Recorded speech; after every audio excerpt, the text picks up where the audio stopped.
देखिए, ये तो अब सब अपने आप ओपन हो ही गया, जो हम शुरू से कह रहे थे। साध्वी जी के सामने जो न्यायालय ने फैसला दिया, वो दूध का दूध पानी का पानी हो गया।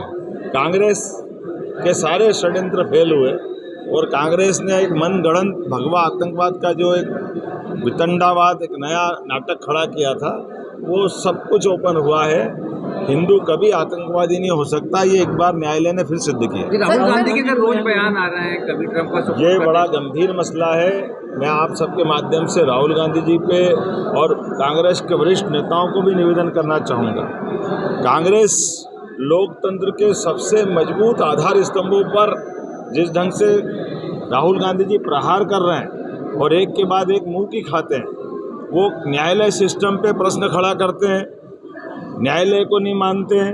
यद्यपि न्यायालय से कई बार फटकार पड़ी, कई बार वो माफ़ी मांगते हैं, अर्थात न्यायालय पे उनका सुप्रीम कोर्ट पे भरोसा नहीं है। एक तरफ वो चुनाव आयोग पे प्रश्न खड़ा करते हैं, चुनाव आयोग के माध्यम से इस देश का गणतंत्र दुनिया के सामने आदर्श गणतंत्र है, सबसे बड़ा गणतंत्र अगर दुनिया में जिंदा है तो चुनाव आयोग की निष्पक्षता के आधार पर है, लेकिन ये चुनाव आयोग को भी नहीं मानते।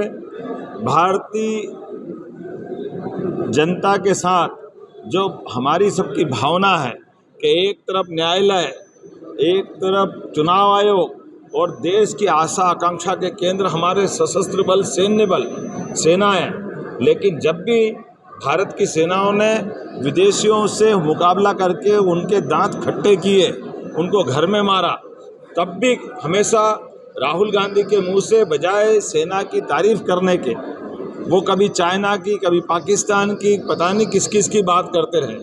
तो ये बातें साबित करती है कि वो आखिर किसके साथ, इस लोकतंत्र के अंदर ये राहुल गांधी जी के वरिष्ठ लोग, उनकी माता जी समझाए कि आखिर ये लोकतंत्र को जिंदा रखने के लिए वो क्या सोच रखते हैं। इसी के कारण से कांग्रेस की दुरावस्था होती है, पूरे देश से कांग्रेस धीरे धीरे खत्म हो रही है। लेकिन मैं आपके माध्यम से भी पुनः निवेदन करना चाहता हूं कि उनके कर्मों से पाकिस्तान प्रसन्न होता है, पाकिस्तान के आतंकवादी मिठाई बांटते हैं, हमारे दुश्मन देश खुश होते हैं। वो भारतीय लोगों का क्यों अपमान करते हैं, इस गणतंत्र की मजबूत इमारतों को क्यों ढीला करना चाहते हैं, उनको क्यों कमज़ोर करना चाहते हैं।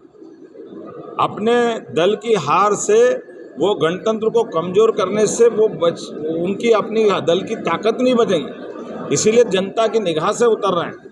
बेहतर ये होगा कि वो लोकतंत्र में अपनी पार्टी का जनाधार बढ़ाए, अपनी पार्टी के लिए जो करना करे, लेकिन अपनी हार का ठीकरा अगर वो चुनाव आयोग पे फोड़ते हैं, अगर वो संविधान, उनकी पार्टी ने सबसे ज़्यादा संविधान संशोधन अगर किए हैं तो कांग्रेस ने किए, वो अतीत के अंदर झाँक के देखे, और कभी वो इस गलती के लिए माफ़ी भी मांगते और अगले ही पल वापस संविधान की किताब दिखाने लग जाते। तो संविधान के दायरे में रह करके अपोजिशन की भूमिका राहुल गांधी निभाए, वो निर्वहन करे। मैं आपके माध्यम से अपील करता हूं, और बेहतर हो गए वो मैच्योरिटी लाए जिसके आधार पर उनकी अपनी एक छवि बने।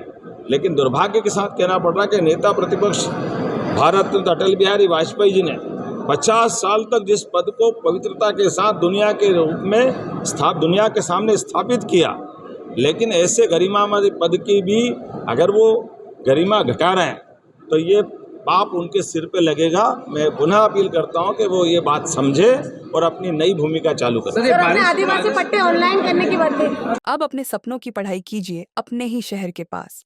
सागर शहर से मात्र 12 मिनट की दूरी पर स्थित है ज्ञानवीर विश्वविद्यालय, जहां आपको मिले सुविधाजनक बस सेवा, आधुनिक कैंपस इंफ्रास्ट्रक्चर, अनुभवी शिक्षकगण और एक उज्जवल करियर की गारंटी।